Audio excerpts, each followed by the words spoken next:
Welcome back into the Lions 24/7 podcast. I am Tyler Donahue. He is Tyler Calvaruso, and we're back with more information on the Penn State Nittany Lions recruiting efforts with this podcast episode. We set the stage for you last time around to finish off last week previewing the first significant recruiting event under the watch of new head coach Matt Campbell, a junior day that took place on campus last Saturday. We've had a ton of coverage over at Lions247.com throughout the weekend into this week. Tyler Calvaruso doing the heavy lifting on a lot of that. And of course, Brian Doan, our national recruiting analyst that we're so lucky to have covering Penn State for the 24/7 Sports Network as well, chimed in with a tremendous amount of feedback and some perspective from what took place at Penn State with a bunch of prospects in town. We're going to dive into that with Tyler Calvaruso, and just around the corner, there's another wave of visitors coming to campus. So we're going to get a lay of the land. Who did Penn State make a strong impression on most recently? Who do they have the chance to do that with again in the coming days? And Tyler's going to help guide us through that. Next episode, I want to encourage you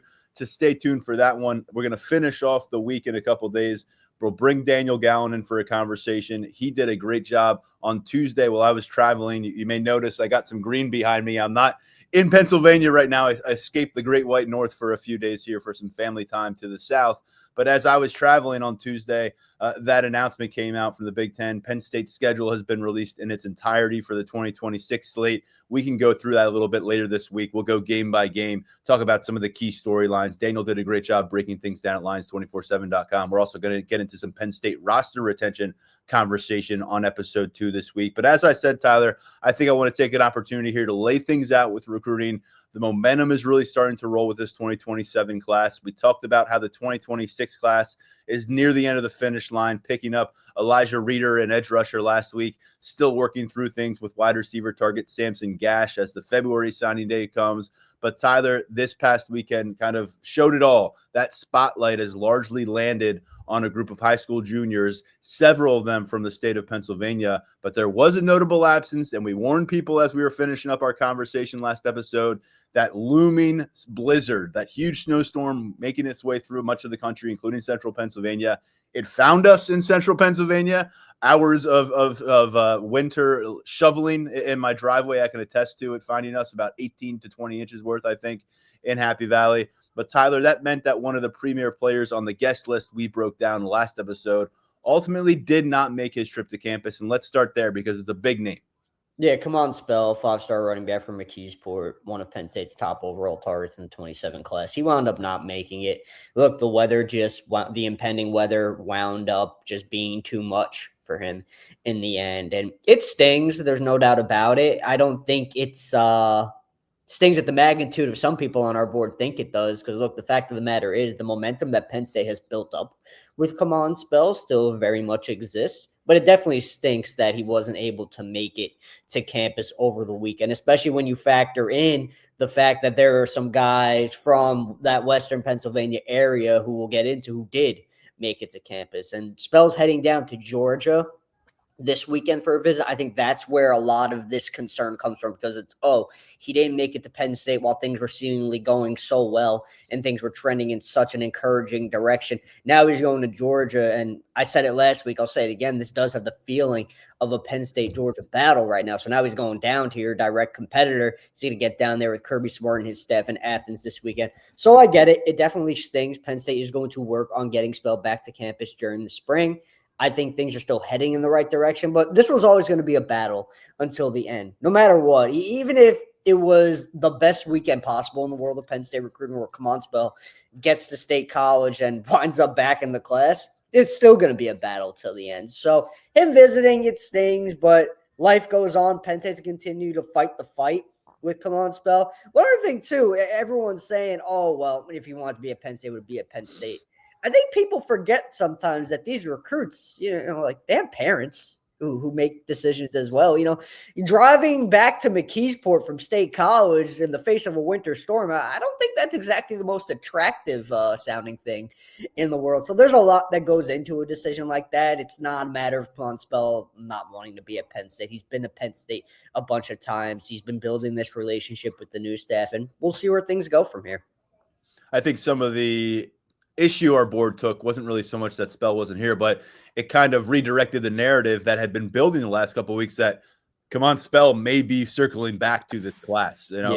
5-star running back, the number 1 player in Pennsylvania, top 10 player nationally in our rankings at 24/7 Sports. He's a guy that we spoke about at length on our last episode of this podcast that dropped last Friday. And Spell, very much a centerpiece of what Penn State wants to accomplish with this 2027 cycle, what they want to accomplish with Pennsylvania recruiting. And so I think it just stings a bit because, again, things had been kind of falling into place for Kamron Spell with these stepping stones, and then the next one was to get him around the team.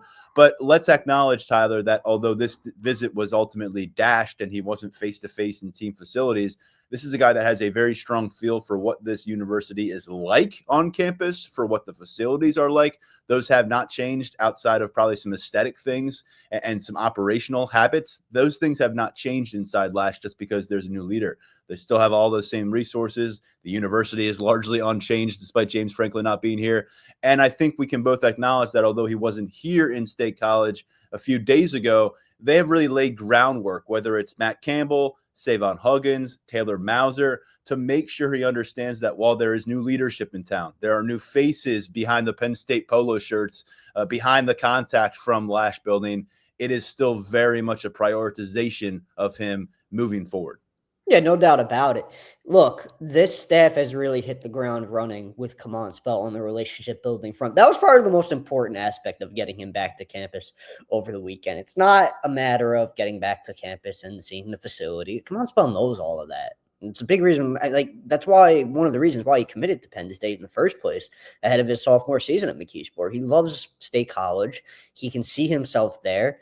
At this point, it's all about the relationships with the new Penn State staff and, of course, NIL, right? So those are the important conversations that have to take place.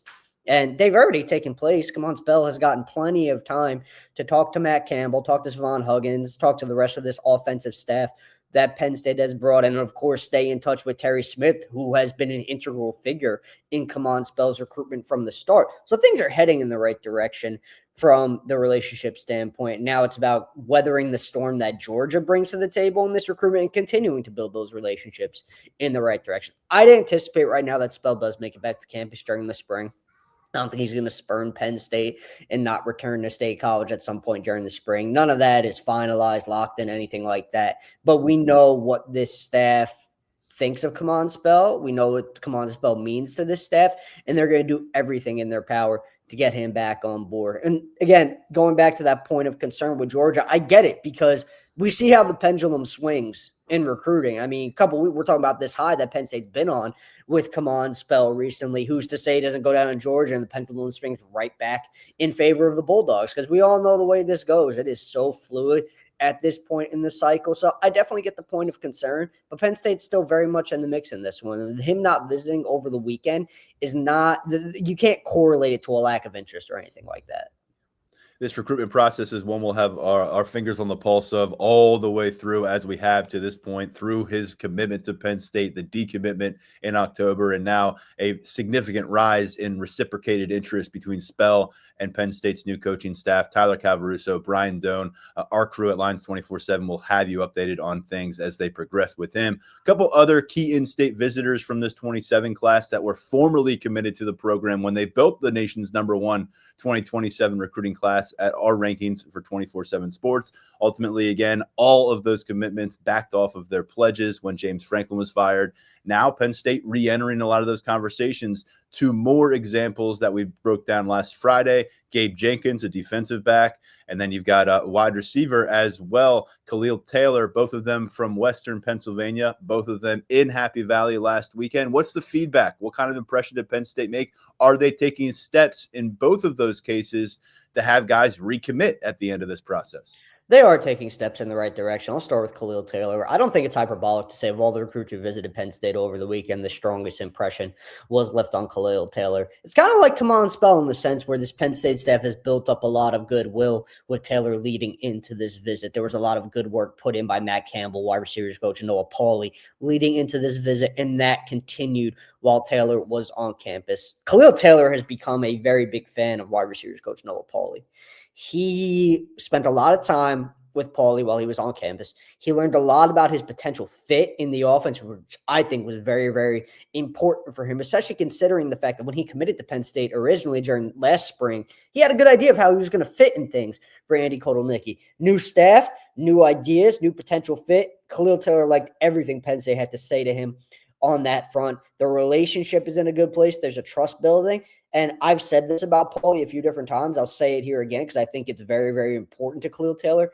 His pedigree, acumen, however you want to put it, developmentally is really, really helping Penn State work its way back into the mix. Because, look, the results at wide receiver in recent years from a developmental front at Penn State are what they are, right? We all know that. We don't need to get into the depths of it. Noah Paulie brings a different look to the table in the development realm, and that is something that appeals to Taylor a great deal.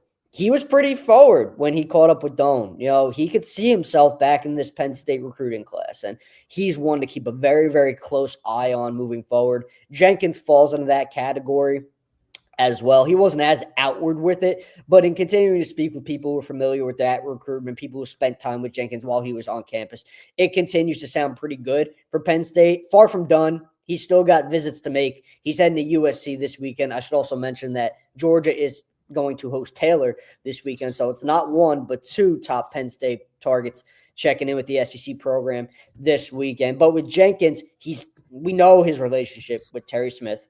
He's taken the Deion Broomfield, new safeties coach, very, very well.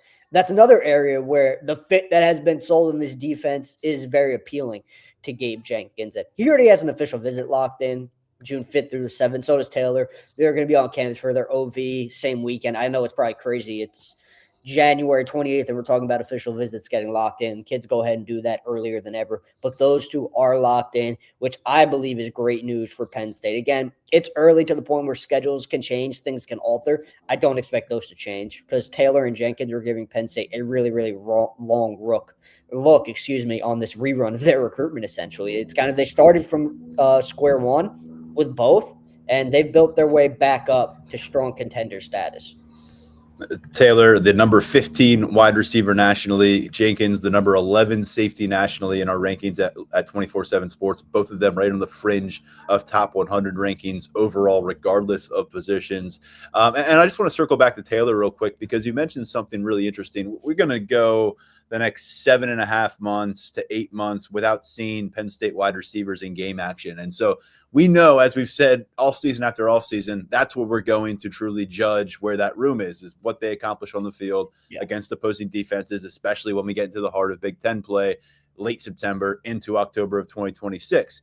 Between now and then, though, we're going to learn a lot about Noah Paulie as a person, as a mentor, as an instructor, as a recruiter. And so right now I want to pick your brain on the last example there. You said you didn't say this, but you indicated perhaps that there's a little bit more organic buzz about that position room right now and the leadership there than you felt under Marcus Hagans. I know when you started covering this team, Taylor Stubblefield was the wide receivers coach. Is it fair to say at this stage, 6-7 weeks into his tenure, that you are picking up something that's a little bit different for Noah Paulie, what he can point to in his track record, and perhaps the vision that he can sell here in Happy Valley at a room and a spot that has been, unfortunately, and for whatever reason, a bit of an Achilles heel for this Nittany Lions roster through some very good campaigns? Oh yeah, there's definitely a buzz that was not there before with the previous staff, whether it be Taylor Stubblefield or Marcus Hagans, because at this point, it's a matter of Noah Paulie being able to point to what he accomplished at Iowa State and saying, this is what I have done for guys developmentally. This is what I can do for you. And this is what I'm going to do for you because I've shown that I can do it. I have a plan for you. And clearly, based on process-oriented results, guys have gotten to the point where they've wanted to get, and that's make it to the NFL. With Marcus Hagans and Taylor Stubblefield, I mean, those guys, they did their work, but a lot of it was getting guys to buy into the vision of their development. And that's all well and good. That's obviously part of the recruiting process because Noah Paulie has to get these guys to buy in to the developmental plan that is presented to them. But with Paulie, the biggest difference is there is more tangible success to look back on and reflect on and sell. When you can sell 2,000-yard wideouts who are now with the Houston Texans, I think that's pretty impactful. That's a feather in the cap that these previous Penn State receivers coaches just did not have working for them. And that's not a knock on them. That's just kind of the reality of the situation. And we see it all the time where new coaching staffs come in and they build up so much momentum on the recruiting trail before they even coach a game at their new school. And Noah Pauley, he's making that happen right now. Now, if the Penn State wide receiver corps goes out there during the fall and the results aren't what some people are expecting, guys aren't developing and producing as some people expected, maybe it takes a hit, but there's nothing indicating that there's going to be any sort of drop off under Pauley's watch, because again, the proof is in the pudding. The track record is there. I wrote it when Pauley officially joined this Penn State staff following his tenure at Iowa State. He gives this wide receiver room a lot of juice on the recruiting trail. Everything he's done, it works in Penn State's favor. And like I said, there's no reason to believe it won't continue to work in Penn State's favor. Let's talk about another in-state target that we haven't discussed as much here on the podcast, but he's a guy that if you're a loyal listener here at Lions 24/7, you've heard his name brought up going back to really his freshman year of high school when he was a freshman All-American at Coatesville Area High School. That's Maxwell Hiller, another guy that you just wrote up at Lions247.com, having the chance to spend some time in State College. It's not foreign territory. He was a pretty frequent visitor when James Franklin was here. I remember last year during one of those June camps, he was, pretty buddied up with Phil Trautwein, James Franklin. I think a couple of the other offensive lineman targets are commits, and it seemed to be having a nice time. Now he's refamiliarizing himself with a new look Nittany Lions staff. And what's the impression they're giving him? This is the number 4 overall player in 2027 rankings, the number 1 player in the state of Pennsylvania. I forgot that Kamron Spell doesn't carry that title. Yeah. He's the number 7 player in the country, and yet Hiller's at number 4 in the country, topping all interior offensive line prospects, topping all Pennsylvania high school juniors who are going to be seniors next season. So this is a big one, Tyler. We've been talking about him for a while. How is this new staff, new offensive line coach Ryan Clanton, getting their point across, and what does it mean for Max Hiller?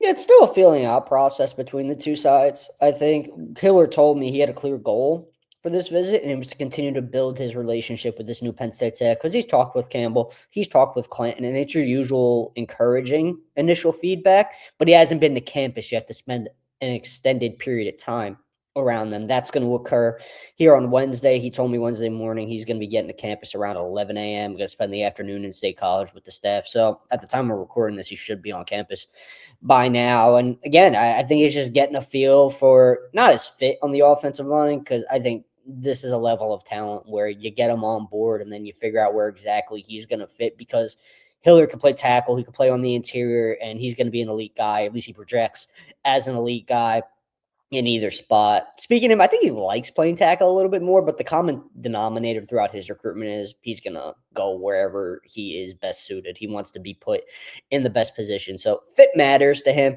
but he's big on relationships, and this staff has ground to make up on that front, just given the nature of a coaching change. There was no pre-existing relationship from Iowa State. Hiller was not really giving them a look. So this is a new staff for him. He knows people in State College still. Like I said, Terry Smith, who is involved in seemingly, he has his hands in every recruitment to some degree. Guys in the recruiting department who he already knows, but the most important figures, Campbell and Clanton, he still has to get to know them. And look, to be frank, I think there's a hill to climb here. Florida has done a good job with Max Hiller since Phil Trautwein got down there as the Gators' new offensive line coach. South Carolina has consistently done a really good job with Maxwell Hiller. Alabama's been in the mix. He's going to check out Ohio State over the weekend. So the competition here is fierce, and Penn State does have a hill to climb. Now, we've seen them climb that hill with the guys we just touched on, Spell, Taylor, Jenkins. Are they going to be able to do it with Hiller? I think it's going to be a little bit more difficult given the impression that some of those Southern schools have made. I know he likes the South, so we'll see where this one goes to Penn State. But make no mistake about it, this Penn State staff, they want Hiller as badly as anyone in this 27 class. And let's remember, unlike the other guys, Hiller has never reached a point where he sat down at the table with mom and dad and said, let's announce my commitment to Penn State. Those guys did that at other points under a different coaching staff, but they've crossed that bridge before. They might recross it now, but that's something that Hiller has held off on doing. And he's someone who's been really steadfast in making sure he's essentially playing the field in a very widespread recruitment. I am curious, Tyler, as we move forward, because he's already went and grabbed Egan Boyer, who might be his future left tackle for the next couple of seasons at Florida. He's got TJ Shanahan, who was a Penn State starter for a lot of the 2025 season, probably going to be one of his starters on the interior for Florida. I am curious how much Phil Trautwein can play the role of disruptor for Penn State's offensive line board in the short term, because he's a fantastic recruiter. He's a guy who really excels at connecting with players, prospects, and their families, I think, that we've seen on the recruiting trail. Yes. He does a really good job in selling his vision, selling his story. Now he's at his alma mater, where he was a starting All-American, All-SEC lineman, where he was a captain as a player. And so I think there's a lot working in his favor, especially if the Gators can start to play better on the field, where at least in the next cycle or two, you're going to have a lot of cross-referencing between Phil Trautwein's target board and the Nittany Lions target board. And there's going to be some shared names on this. And so it's going to be really fascinating to see how much he can maybe disrupt things for Penn State. And he's not alone in terms of former Penn State staff members having the ability to do that, as we've seen at Tennessee through the transfer portal. Tyler, when we talk about some of these other players that Penn State got a chance to spend significant time with in recent days, we've gone through some of those headliners, guys who have been in the state. Do you have anything on Samson Gash for us? Because he is in that 2026 class. He's coming up on a final decision. He has been committed to Michigan State for a while. 4-star wide receiver from the state of Michigan, son of a former Penn State player in Sam Gash, who played fullback in the NFL for a while. We don't need to really retell his entire path to this point, because we addressed it last episode. But he kind of had this final stretch where it was get to know Penn State better, get to know the Michigan State staff better, which is now led by Pat Fitzgerald. They've gone through a change in leadership since he initially made his commitment. And then he hoped to come out the other side of this with a better full-bodied image of both of these Big Ten programs, and then he can make that decision. Where are we in that process? Where is he at in that process based on what you've gathered? Is the ball rolling in any direction, whether it's toward Happy Valley, away from Happy Valley? We're still working on catching up with Samson Gash directly. The feedback's been positive. It sounds like he had a good visit. It seemed like the pitch that was presented to him regarding his fit in the offense went over well. So the needle was moved. At this point, what we're really working on is how much was that needle moved? Because I think entering the weekend, by the way, Samson Gash, his official visit was actually bumped up a day because of the weather. So originally it was supposed to be Friday through Sunday. It wound up being Thursday through Saturday. So he left town on Saturday before the snowstorm hit. And very smart thing to do. Very smart thing to do. He got the full OV experience without having to stress about the weather in the slightest. So I think that was a very smart decision by all parties involved. And it didn't cut into his time on campus. That's why I wanted to highlight that. It's not like he left on Saturday after arriving Friday and he only got to spend X hours on campus as opposed to a normal official visit. That was not the case. So he got the full experience. I don't think anyone inside of Lash was expecting to generate a flip of Samson Gash while he was on campus. Obviously, that was the desired outcome, but I think it's been very clearly expressed that Michigan State is going to get its chance to keep Samson Gash. That is going to continue this weekend with an official visit, and then he's going to make his decision in February during that February signing period. I said it last week that I thought Michigan State had a solid chance to hang on to Samson Gash. I'm still rolling with that. Again, I do think Penn State helped itself with the Gash, but I don't know. It seems like he's taken to that Michigan State staff pretty well. They're going to get the last visit, which you and I know can be so crucial in the recruiting process, especially when you're already really inching closer to decision-making mode. So I think Michigan State's going to have a pretty good chance to keep this one, but Penn State has given Samson Gash a lot to think about here down the stretch, which is, I think, all you could really ask for at this juncture, because you had to play catch-up. You know, this wasn't a pre-existing offer. I mean, the new Penn State staff went after Gash at Iowa State, but the calculus changes when you're recruiting them from the Penn State perspective. So there's still ground to make up, and Michigan State has had to make up that same ground as well with Pat Fitzgerald coming in as its new head coach. But there's been in-home visits. There's been official visits. Now Michigan State is going to get its OV from Gash over the weekend. And really, this one, the full read, I got to see how that Michigan State visit plays out before anything. We're recording this on a Wednesday morning. I think by next Wednesday, which is that 1st of February, we're going to have an answer here on what Samson Gash decides to do.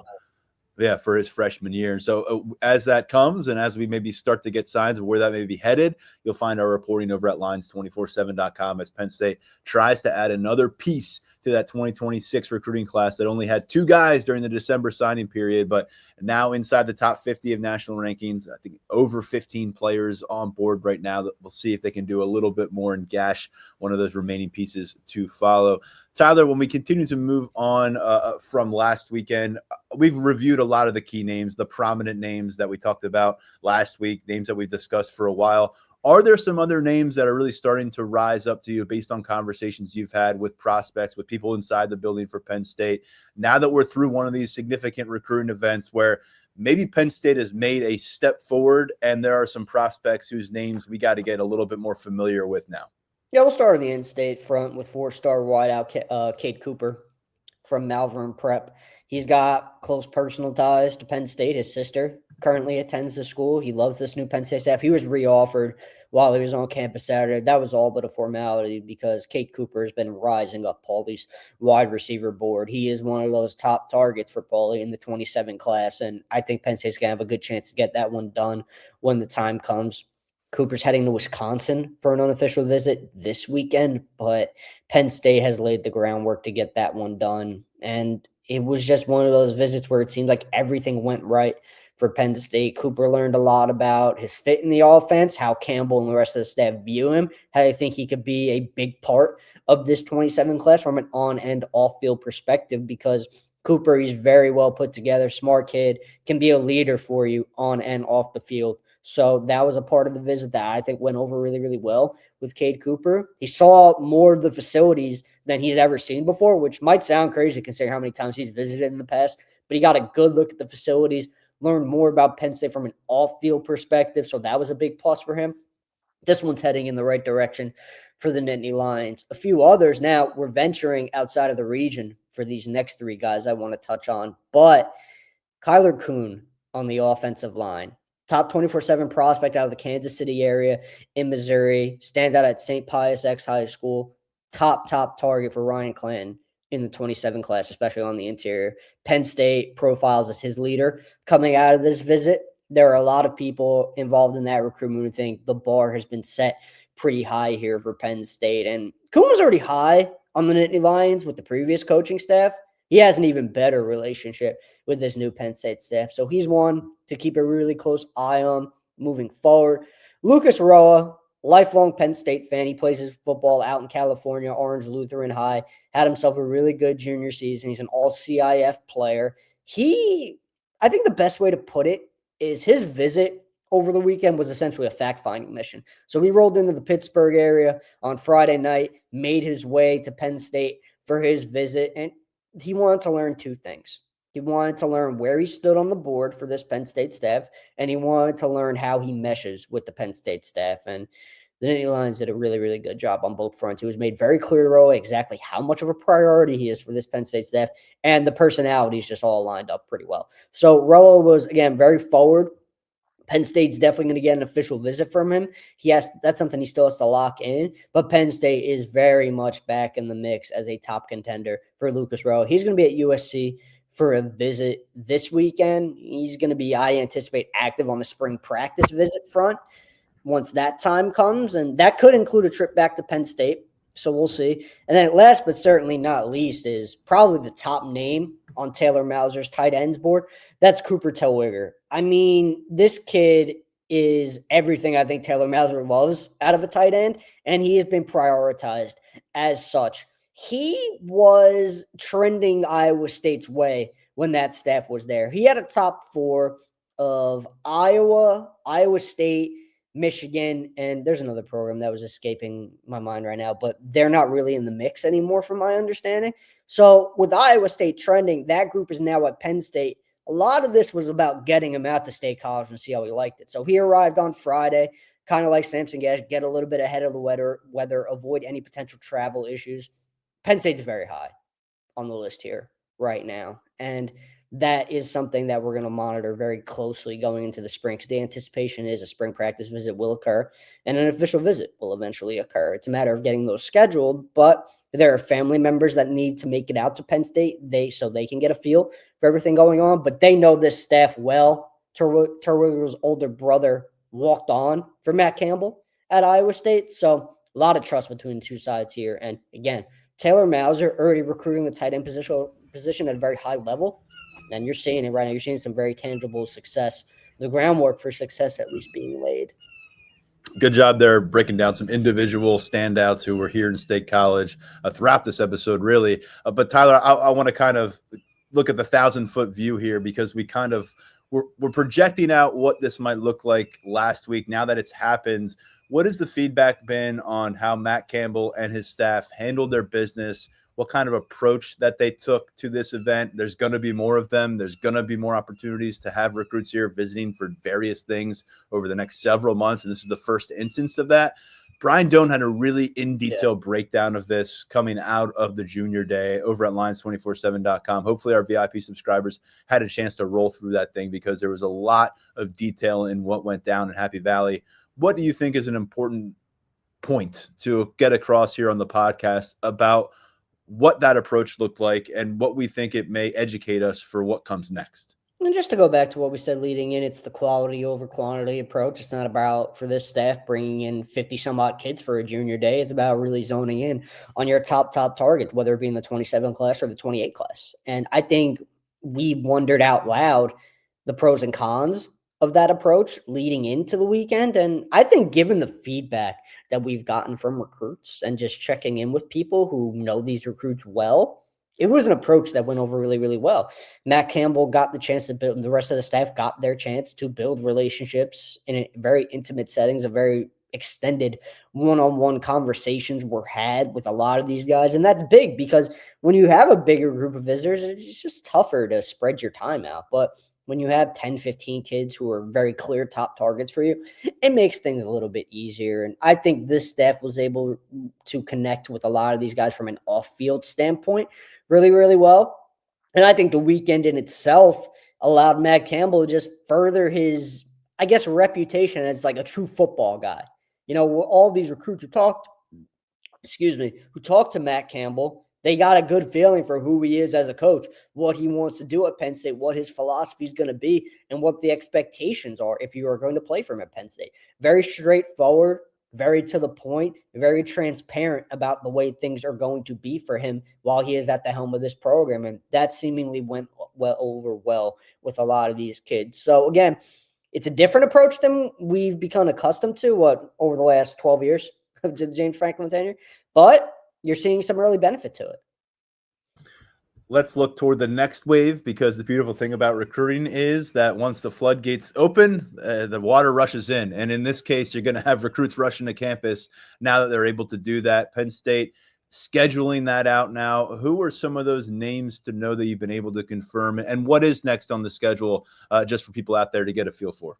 Yeah, junior day coming up on the 31st, Saturday. It's the final junior day before the February recruiting dead period rolls around. February 1st, you could still get guys on campus. But after that, the entire month is dead. So this is Penn State's last chance to get an intriguing, top-of-the-board kind of group on campus. And you're seeing that it's a strong weekend on the offensive line. You've got 3 top targets for Ryan Clanton coming to town. Cole Reeder from Wisconsin, he's a top 24/7 recruit. Will Slagle, the former Iowa State commit, top 24/7 recruit. That's when Penn State thinks it might be able to get done sooner rather than later. So definitely circle Will Slagle's name heading into the weekend. Davis Seaman is a top target for Penn State on the offensive line. Ohio State is very interesting in that recruitment. I think a lot of the way that one goes could come down to whether or not the Buckeyes want to take Davis Seaman based on the initial conversations. But with that being said, that doesn't mean I think Penn State still has the chance to beat out Ohio State in this recruitment if he is a take for the Buckeyes, because the relationship there with Ryan Clanton isn't a good place. So that's the offensive line. Defensive line, Stanley Montgomery, Syracuse defensive tackle commit out of the Philadelphia area. Penn State staff loves him. They want to get him on board. Secondary, you've got some standout names. Jonathan Gillette out of North Jersey. He's a top safety target for Dion Broomfield. You got Karan Caesar from Winslow Township. Bill Belton, that's where he coaches. He's going to be on campus. He's an intriguing cornerback target. You've got in the 28 class, Deontay Flemings Jr. I mean, this kid is going to be one of the best recruits in Pennsylvania in the 28 class, in my opinion. He doesn't have a ranking attached to his name right now, but once it comes, I think it'll be a lofty one because this kid can play. And then just rounding out at linebacker, you've got some top targets for the staff. Blake Betton from Minnesota. He was the first 2027 linebacker that was offered by Matt Campbell and this new Penn State staff. Minicon Johnson, former West Virginia commit out of the Western Pennsylvania area. He's taken to this new staff pretty well. So those are just a few guys to keep an eye on heading into the weekend. It's another solid group, that's for sure. And that list will likely grow between now and the weekend. A little bit, yeah. It's Wednesday a.m. And so, like Tyler said, we're not looking at 80 people on this list anymore, but we're looking at a smaller quantity.